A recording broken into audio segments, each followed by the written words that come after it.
Sanibonani, igama lami nguMelusi Chuma. Lamhlanje kuyi-Human Rights Day.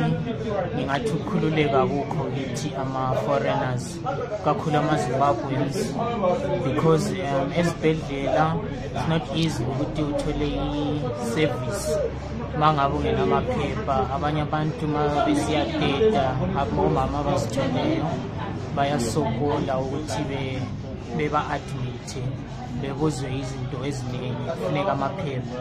And then esikolweni lakhona abantwana mabengela ama-birth certificate, it's not easy ukuthi beqale nje u-grade R kuphela. Sekusiya phambili indaba engakhulumekiyo le-certificate kungenzeka singaphumi. So ama-rights ezingane kakhulu for thina ama-foreigners in this country iwangekhoyo.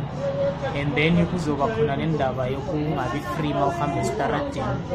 Kuyadeploywa abantu okuthiwa ngama-volunteers, abekho after izigebengo, i-crime, but after ama-foreigners, izinto ezinjalo. And bayahlukumeza abantu, uthola umuntu ugijimela iteksi uye emsebenzini, useyamiswa, sebuzwa ipasa mebhakanalo, akanamali yokudiza, umsebenzi phela ngoba usevalelwe ngaleyo ndlela. Esikucelayo ku-government ye-South Africa ukuthi kube ne-dialogue, ama-organizations amelele ama-diasporians behlale nawo phansi, kube nendlela yokuthi kungasetshenziswayo.